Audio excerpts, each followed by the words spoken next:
இறை வார்த்தை லூக்கா நற்செய்தி அதிகாரம் 15 இறைவசனங்கள் 1 முதல் 3 மற்றும் 11 முதல் 32 முடிய.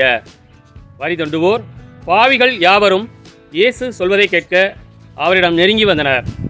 பரிசேயரும் மறைநூல் அறிஞரும் இவர் பாவிகளை வரவேற்று அவர்களோடு உணவருந்துகிறாரே என்று முணுமுணுத்தனர்.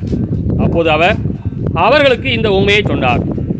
ஒருவருக்கு 2 புதல்வர்கள் இருந்தார்கள். அவர்களுள் இளையவர் தந்தையை நோக்கி, அப்பா, சொத்தில் எனக்கு உரிய பங்கை தாரும் என்றார். அவர் சொத்தை அவர்களுக்கு பகிர்ந்து அளித்தார். சில நாட்களுக்குள் இளைய மகன் எல்லாவற்றையும் திரட்டிக்கொண்டு தொலைநாட்டிற்கு நெடும் பயணம் மேற்கொண்டார். அங்கு தாறுமாறாக வாழ்ந்து தம் சொத்தையும் பாழாக்கினார். அனைத்தையும் அவர் செலவழித்தார். பின்பு அந்த நாடு முழுவதும் கொடிய பஞ்சம் ஏற்பட்டது. அப்பொழுது அவர் வறுமையில் வாடினார். எனவே அந்நாட்டு குடிமக்களுள் ஒருவரிடம் அண்டி பிழைக்கச் சென்றார். அவர் அவரை பன்றி மேய்க்க தம் வயலுக்கு அனுப்பினார். அவர் பன்றிகள் தின்னும் நெற்றுக்களால் தம் வயிற்றை நிரப்ப விரும்பினார். ஆனால் அதை கூட அவருக்கு கொடுப்பார் இல்லை. அவர் அறிவு தெளிந்தவராய், என் தந்தையின் கூலி ஆள்களுக்கு தேவைக்கு மிகுதியான உணவு இருக்க நான் இங்கு பசியால் சாகிறேனே. நான் புறப்பட்டு என் தந்தையிடம் போய், அப்பா, கடவுளுக்கும் உமக்கு எதிராக நான் பாவம் செய்தேன். இனிமேல் நான் உம்முடைய மகன் எனப்பட தகுதியற்றவன். உம்முடைய கூலி ஆள்களுள் ஒருவனாக என்னை வைத்துக் கொள்ளும் என்பேன் என்று சொல்லிக்கொண்டார். உடனே அவர் புறப்பட்டு தம் தந்தையிடம் வந்தார்.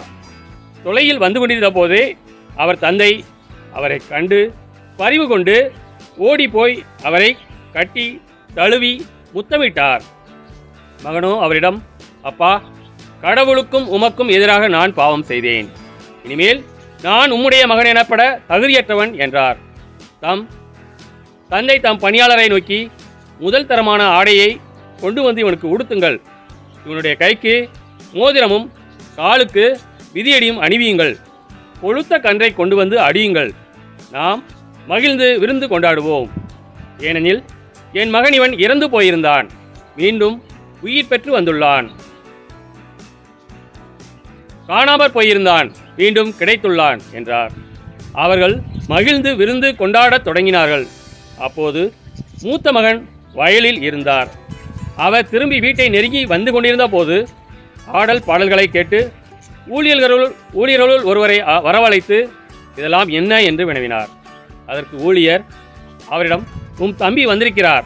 அவர் தம்மிடம் நலமாக திரும்பி வந்திருப்பதால் உம் தந்தை கொழுத்த கன்றை அடித்திருக்கிறார் என்றார். அவர் சின்னமுற்று உள்ளே போக விருப்பமில்லாதிருந்தார். உடனே அவருடைய தந்தை வெளியே வந்து அவரை உள்ளே வருமாறு கெஞ்சி கேட்டார். அதற்கு அவர் தந்தையிடம், பாரும், இத்தனை ஆண்டுகளாக நான் அடிமை போன்று உமக்கு வேலை செய்து வருகிறேன். உன் கட்டளைகளை ஒருபோதும் மீறியதில்லை. ஆயினும் என் நண்பரோடு நான் மகிழ்ந்து கொண்டாட ஓர் ஆட்டுக்குட்டியை கூட என்றுமே நீர் தந்ததில்லை. ஆனால் விலை மகளிரோடு சேர்ந்து உம் சொத்துக்களை எல்லாம் அழித்துவிட்ட இந்த உம் மகன் திரும்பி வந்தவுடனே இவனுக்காக கொழுத்த கன்றை அடித்திருக்கிறீரே என்றார். அதற்கு தந்தை, மகனே, நீ எப்போதும் என்னுடன் இருக்கிறாய். என்னுடையதெல்லாம் உன்னுடையதே. இப்போது நான் மகிழ்ந்து கொண்டாடி இன்ப வேண்டும். ஏனெனில் உம் தம்பி இவன் இறந்து போயிருந்தான், மீண்டும் உயிர் பெற்றுள்ளான். காணாமற் போயிருந்தான், மீண்டும் கிடைத்துள்ளான் என்றார். கிறிஸ்துவின் நற்செய்தி.